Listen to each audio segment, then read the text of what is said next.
L'invité de ce Smart Impact, c'est Jean-Pierre Gou. Bonjour. Bonjour Thomas, ravi d'être avec vous. Vous êtes le président de Biosphère Economics, le fondateur de l'ONG One Home, et vous avez choisi de raconter la transition écologique avec une saga romanesque. J'ai vos livres ici, Révolution bleue, La petite princesse qui est sortie en poche, et puis le deuxième tome, La clé des songes aux éditions Erol. Roman, qu'est-ce que ça raconte, la Révolution bleue ? Disons qu'aujourd'hui, on est dans une... certains appellent ça un backlash, ou en tout cas un plafond de verre sur la transition écologique. Ouais. Et on cherche des nouvelles ressources, des nouveaux moyens, des nouveaux souffles pour y arriver. Et moi, ça fait 30 ans que je travaille dans la transition écologique, et j'ai choisi le roman pour raconter comment l'humanité, si elle donne le meilleur d'elle-même, peut réussir cette transition écologique. Et donc, cette saga raconte à la fois comment les peuples peuvent s'organiser, les entreprises peuvent s'organiser, les gouvernements peuvent s'organiser, mais aussi comment l'humanité peut se métamorphoser, parce qu'en fait, cette transition, c'est pas juste une adaptation économique, c'est vraiment une métamorphose civilisationnelle, voire même évolutionnaire. Et donc, elle raconte la transition de l'humanité vers Homo Biosphéris, qui serait un collectif planétaire de 8 milliards d'humains, qui deviendrait un organe de la biosphère. Ouais. Et c'est-à-dire, c'est de raconter l'histoire humaine en dézoomant et en voyant l'humanité comme une partie de cette biosphère auquel on appartient. Et donc, il mêle science, géopolitique. Ça se passe aujourd'hui, ça se projette dans le futur. Alors, le but, c'est de raconter comment, en 3 ans, à partir de la situation actuelle où on a 3 grands récits qui s'opposent, celui des États-Unis, celui de la Chine, celui de l'IA, comment on pourrait construire un nouveau récit en 3 ans qui ne soit pas un contre-récit, mais qui les englobe. Parce qu'on a besoin de la puissance des États-Unis, on a besoin de la puissance des Chinois, on a besoin de l'IA, on a besoin aussi de tous les peuples, des rêves des enfants. Et donc, ça se passe maintenant, et le but, c'est de montrer comment on peut accoucher d'une nouvelle humanité en 3 ans. Qu'est-ce que la fiction transmet qu'un essai, un livre document n'aurait pas pu transmettre, d'après vous ? Alors, il y a beaucoup d'informations dans ce roman, mais j'ai choisi justement de faire un roman parce que le roman met en scène les valeurs et les personnes qui font cette transition. Alors qu'un essai, on est sur un jugement, on va se dire est-ce que ça marche ou pas. Et puis ici, si le roman est vraisemblable, les gens, en le refermant, se disent mais en fait, il ne faudrait pas grand-chose pour qu'on y arrive. Et donc, ça permet d'y croire. Et ça permet aussi d'ancrer des personnages fictionnels qui porteraient ça et qui seraient l'incarnation du meilleur de ce qu'on pourrait donner nous-mêmes. Et puis, le roman permet on va dire la disjonction, ou en tout cas l'opposition. C'est-à-dire que si vous avez une belle idée et si vous racontez dans un essai comment elle peut être mise en place, ce qui est intéressant, c'est de mettre aussi en scène des personnages qui vont s'y opposer et de voir quelle stratégie on peut développer pour surmonter ça. Donc, en fait, pour moi, le roman est un merveilleux outil, un laboratoire de pensée pour tester des idées. Oui, parce que ce que vous racontez, c'est l'émergence, la montée en puissance d'un mouvement citoyen mondial. Imaginons que ça démarre, parce qu'il y a beaucoup de gens comme vous, un peu comme nous, qui portent ces enjeux.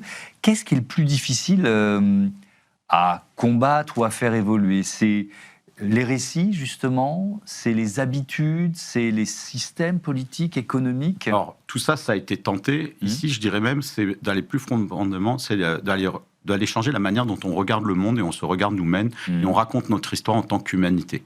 Et surtout, d'avoir un récit qui soit inclusif, parce qu'aujourd'hui, dans la transition écologique, on a touché un certain nombre de personnes et il y a une division, et on le voit bien dans des entreprises. Il y a des entreprises qui sont jugées comme nocives et d'autres qui sont... Mais en fait, toutes les entreprises qui ont été écologiques ne l'étaient pas à un certain moment, les individus aussi. Il faut accepter de prendre les gens là où ils sont et de créer un mouvement où, dans la posture, elle intègre tout le monde, et notamment des gens qui seraient les perdants de cette transition. Et ce backlash, aujourd'hui, c'est, on va dire, l'organisation de toute une série de pays et d'entreprises qui ont décidé de ne pas se laisser avoir par les suites de l'accord de Paris.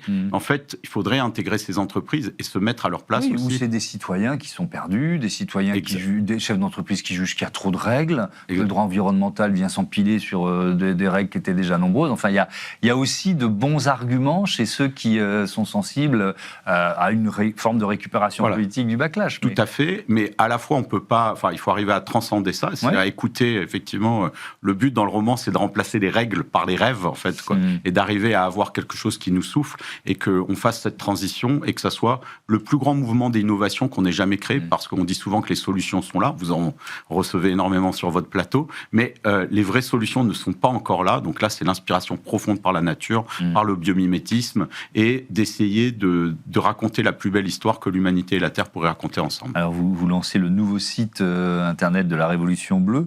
On y trouve quoi? Alors, sur ce site qui sort là dans les prochains jours, révolutionbleue.fr, on va y trouver la charte d'Homo Biosphéris. C'est l'équivalent de la charte des droits de l'homme en 30 langues que les gens pourront signer et qui décrit les missions que l'humanité pourrait rendre avec la biosphère.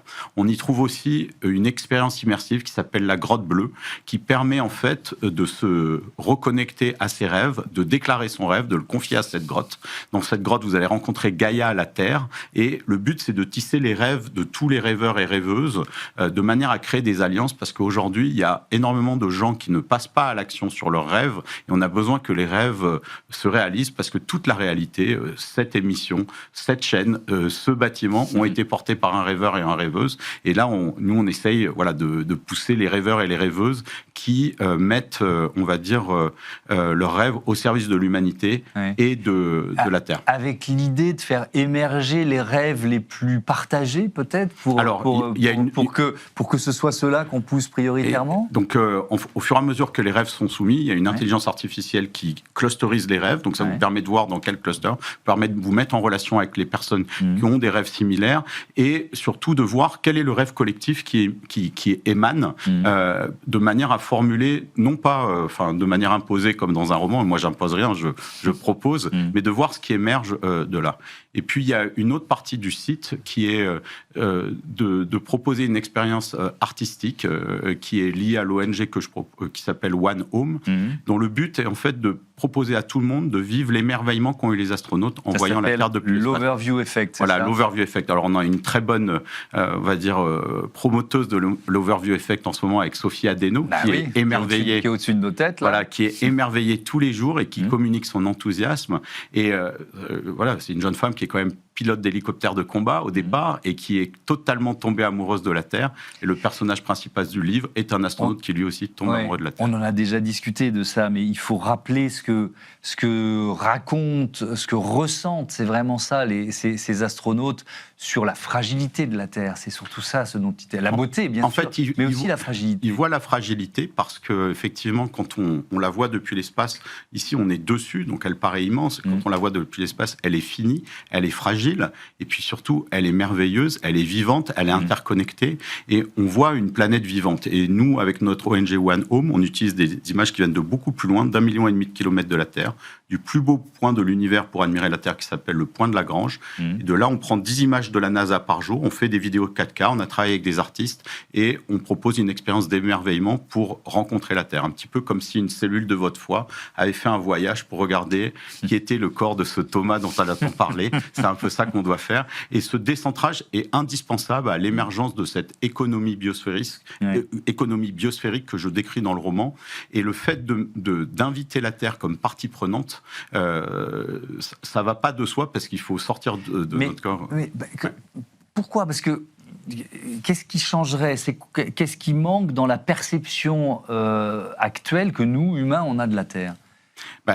Nos sens ne nous renvoient la Terre que comme un décor, encore, et d'autant plus que nous, on est dans des civilisations qui ne vont plus aller chercher à manger directement dans ce qui nous environne. Tout a été délégué à des fonctions qui deviennent artificielles, et on n'est pas conscient que le monde interagit avec nous. C'était Bruno Latour qui avait beaucoup travaillé là-dedans. Il disait, on n'est pas posé sur la Terre, on est partie intégrante de la Terre, on est des cellules de la Terre, et chaque respiration, c'est un échange avec le vivant, et de se dire qu'on fait partie d'un grand collectif du vivant qui prend soin de nous, parce que c'est comme l'hypothèse Gaïa disait que c'était un être, et cette prise de conscience qu'on est partie d'un grand tout peut complètement changer la manière dont on se situe, à la fois en tant qu'individu, qu'entreprise ou qu'État, dans ce grand collectif de la biosphère. Et derrière les grands succès politiques ou économiques, vous l'avez dit tout à l'heure, et je suis d'accord avec vous, il y a souvent un rêve de départ, mais je vais quand même vous poser la question de l'aspect un peu utopique de la démarche dans un contexte qui, malheureusement, pour le traiter sur d'autres antennes tous les jours,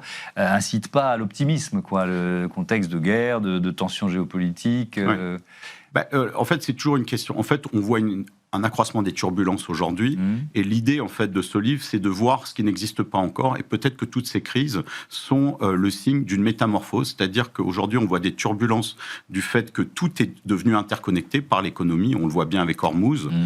Mais peut-être qu'on pourrait prendre la mesure de ça, s'unir en tant que nation et devenir pleinement planétaire.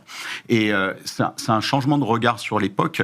Et si l'humanité devenait pleinement planétaire, en assumant sa responsabilité, en assumant ses fonctions vis-à-vis de la biosphère, en fait, tout ce qui a été créé pour mondialiser l'économie, interconnecter l'économie, prendrait un autre sens. Aujourd'hui, quand on voit qu'on dépense des trilliards en armement, c'est comme si des parties de cellules de votre corps s'armaient contre d'autres cellules. On voit bien que les investissements ne vont pas au bon niveau. C'est-à-dire il y a un manque de confiance entre les nations et la nécessité de faire émerger une identité planétaire. Oui, mais on est dans la phase inverse. Ça ne veut pas dire qu'il ne faut pas pousser ce rêve, cette idée. C'est presque un combat culturel, mais on est dans une phase de repli sur soi. Oui, mais il y a toujours eu ça. Si on prend par exemple l'Italie du 19e siècle, vous aviez aussi toute une série de duchés, de principautés qui étaient en guerre les unes contre les autres. Et à un moment, il y a des gens qui ont pensé le concept d'Italie et d'unir. Ça nous paraît évident aujourd'hui. Il y a eu la même chose pour la France, il y a eu la même chose pour la Chine, il y a eu la même chose pour toutes les nations du monde. Il faut bien que des gens pensent la prochaine étape de l'humanité, qui est de devenir planétaire. Et aujourd'hui, par les voyages, par la culture, on est déjà planétaire par un certain nombre de choses, mais on n'en a pas pris la mesure politique. Et en tout cas, c'est ça que le roman explore, parce que évidemment, il s'oppose à toutes ces forces du statu quo que l'on voit bien aujourd'hui, mais on peut aller au-delà. Et ces forces du statu quo sont aussi Donald Trump ou d'autres, une invitation à nous organiser et à rêver plus grand. Et c'est ça qui est décrit dans le roman et dans les différents projets que je porte. Merci beaucoup, Jean-Pierre Gou. Donc, Révolution bleue, saga romanesque en 2 tomes, en poche, et le nouveau chez Erol. Et puis, il y a le site, bluerevolution.earth. Exactement, Merci. Vous pouvez trouver tout ça. Merci beaucoup, à bientôt sur notre antenne. C'est l'heure de notre rubrique Transitions urbaines.